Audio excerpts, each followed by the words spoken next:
आइए प्रार्थना करते हैं और परमेश्वर के वचन के बारे में जानते हैं। सब जन मिल के एक साथ प्रार्थना करते हैं।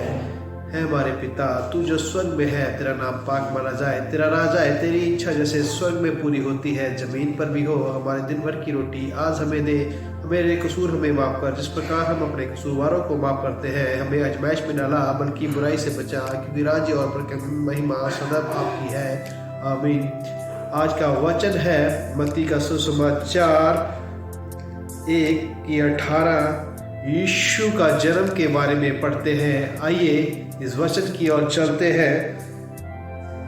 अब यीशु मसीह का जन्म इस प्रकार से हुआ कि जब उसकी माता मरियम की मंगनी यूसुफ के साथ हो गई तो उनमें इकट्ठे होने से पहले वह पवित्र आत्मा की ओर से गर्भवती पाई गई। सो उसके पति यूसुफ ने, जो धर्मी था और उसे बदनाम करना नहीं चाहता था, उसे चुपके से त्याग देने का मनसा की।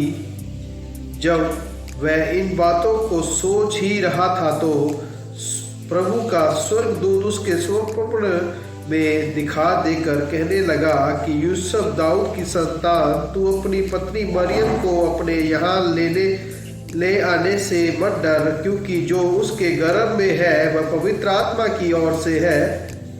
वह पुत्र जनेगी और तू उसका नाम यीशु रखना, क्योंकि वह अपने लोगों के उनके पापों के उद्धार करेगा। वह सब कुछ इसलिए हुआ कि जो वचन प्रभु ने भविष्यद्वक्ताओं के द्वारा कहा था वह पूरा हो कि देखो, एक कुंवारी गर्भवती होगी और वह एक पुत्र जनेगी और उसका नाम इमानुएल रखा जाएगा, जिसका अर्थ है परमेश्वर हमारे साथ है। सो यूसुफ नींद से जाकर प्रभु के दूत की आज्ञा अनुसार अपनी पत्नी को अपने यहाँ ले आया और जब तक वह पुत्र ना जनी तब तक वह उसके पास ना गया और उसने उसका नाम यीशु रखा। हेरोदेस राजे ने दिनों में से यहूदियों के बैतलहम में यीशु का जन्म हुआ तो देखो, पूरब की से कई जोशी यरूशलेम में आकर पूछने लगे कि हेरोदेस का राजा जिसका जन्म हुआ है कहाँ है, क्योंकि हमने पूरब से उसका तारा देखा है और उसको प्रणाम करने के लिए आए हैं। यह सुनकर हेरोदेस राजा और उसके सारे यरूशलेम घबरा गया और वह उसने लोगों के महायाजकों और शास्त्रियों को इकट्ठा करके उनसे पूछा कि मसीह का जन्म कहाँ होना चाहिए। उन्होंने उससे कहा, यहूदियों का बैतलहम में, क्योंकि भविष्यद्वक्ता के द्वारा यूँ लिखा गया है कि है बैतलहम जो यहूदा के देश में है, तो किसी रीति से यहूदा के अधिकारियों में सबसे छोटा नहीं, क्योंकि तुझ में से एक अधिपति निकलेगा जो मेरे प्रजा इस्राएल का रखवाला करेगा। तब हेरोदेस ने योशियों को चुपके से बुलाकर उनसे पूछा कि तारा ठीक किस समय दिखाई दिया था, और उसने यह कहकर उन्हें बैतलहम भेजा कि जा आकर उस बालक के विषय में ठीक ठीक मालूम करो, और जब वह मिल जाए तो मुझे समाचार दो, ताकि मैं भी आकर उसको प्रणाम करूं। वह राजा की बातें सुनकर चले गए और देखो, जो तारा उन्होंने पूरब में देखा था वह उनके आगे आगे चला और जहाँ बालक था उस जगह के ऊपर पहुंचकर ठहर गया। उस तारे को देखकर वह अति आनंदित हुए और उस घर में पहुंचकर उस बालक को उसकी माता मरियम के साथ देखा और मुंह के बल गिरकर उसे प्रणाम किया और अपने अपने थैले खोलकर उससे सोना, लोबलान, गंधरस की भेंट चढ़ाई। और सपनों में यह चुनौती पाकर कि हेरोदेस के पास फिर ना जाना, वह दूसरे मार्ग से होकर अपने देश को चले गए। आइए प्रार्थना करते हैं। हालेलुया। धन्यवाद परमेश्वर, तेरा धन्यवाद करता प्रभु जी आज के सुंदर समय के लिए और आज के सुंदर वचन के लिए आपका धन्यवाद करता प्रभु जी। महान परमेश्वर, तेरा प्यार महान है प्रभु। जिस प्रकार तुम सबसे एक जैसा प्रेम करता है, हमें भी उस प्रकार का दिल दे, हम सबको एक जैसा प्रेम कर सके प्रभु। और आपके वचन की जैसे आज का वचन है, आपके वचन आज का वचन जो है वो आपके जन्म के ऊपर है।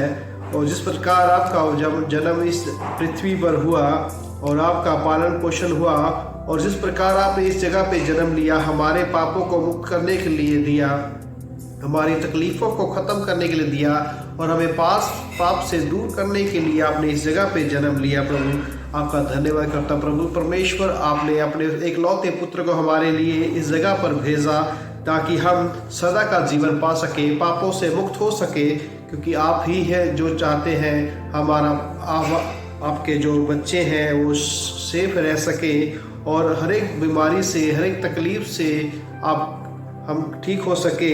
परमेश्वर, आपका वचन हमारे जीवन की खुराक है। जिस प्रकार परमेश्वर आपने इस जगह पे जन्म लिया, आपने इस नीवे स्थान पर और आपने आपको छोटा समझ जानकर इस जगह पे जन्म लिया, हमारे लिए जन्म लिया और हमारे पापों के लिए जन्म लिया प्रभु। हमने पाप करके बहुत से इस पृथ्वी को खराब कर दिया और आपने फिर से उस पृथ्वी को अच्छा और चंगा करने के लिए आपने हमारे पापों को अपने ऊपर ले लिया प्रभु। धन्यवाद करता प्रभु जी। आपने हमेशा हमें संभाल के रखा और सही रास्तों पर लाने के लिए कहा प्रभु। आपने हमें बहुत सा प्यार किया जो कि कोई नहीं कर सकता। आपने हमारे दिलों और जान को जानते हैं प्रभु। आप हमारे दिलों की हर एक ख्वाहिश को पूरा करते हैं। हमारा जीवन आने से पहले आपने हर एक चीज़ जो पैदा की जिससे हमें जीवन की जरूरत पड़ती है प्रभु। आपने हमें आशीष दी, आपने हमें आशीष के लिए ही इस जगह पे बुलाया। आपका नया जन्म के लिए फिर से आज का दिन को प्रभु जी मुबारक करते हैं प्रभु। अभी आपका बड़े दिन, आपका क्रिसमस मनाने के लिए, आपके जन्मदिन मनाने के लिए प्रभु जी आगे के इस्तेमाल और जो भी चीज़ की कमी घाट हो प्रभु आप पूरी करना प्रभु जी। जो भी इस्तेमाल करने के लिए प्रभु जी, जो भी नया दिन प्रभु जिस तरह प्रकार आपके जीवन को जीते हैं प्रभु जी, जिस तरह आपने अपना जीवन जिया प्रभु जी, हमें भी उस तरह का जीवन जीने के लिए साथ दे प्रभु जी। हमारी सोच को उस तरह बढ़ा और हमारी सोच को पवित्र कर प्रभु, ताकि हम दूसरों को भला कर सके, दूसरों से प्यार कर सके। प्रेम आप सब अपने वचन में कहा कि प्रेम सर्वोत्तम है प्रभु, इसलिए हम प्रेम से रहने के लिए और आपसी बड़ा मनमुटाव को ख़त्म करके एक साथ प्रेम से रह सके और हमारे आसपास के पड़ोसी और हमारे देश के जितने भी भाई बंधु हैं प्रभु, वो सब अपनी आपकी कृपा के कारण बचा रहे प्रभु और आपके नेक कामों में बने रहे प्रभु। जिस प्रकार आपने हमें आज दिन भर संभाल के रखा, वैसे ही आप अभी हमें दिन रात को भी संभाला और कल का सूरज तेरे नाम से देखे जाए। धन्यवाद कर प्रभु जी।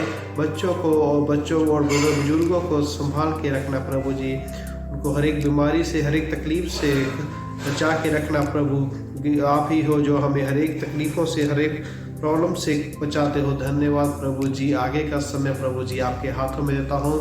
हमारे जीवन को आपके द्वारा चलाना प्रभु जी, आपके पवित्र कामों में हमारे इस्तेमाल करना प्रभु, बहुतायत से इस्तेमाल कर, क्योंकि आप ही हो जो हर एक तरह की प्रॉब्लम को ख़त्म कर सकते हो प्रभु जी। बहुत से भाइयों बहनों से ने हमें प्रेयर रिक्वेस्ट भेजी है और आप उस प्रेयर रिक्वेस्ट को पूरा करना प्रभु। धन्यवाद प्रभु।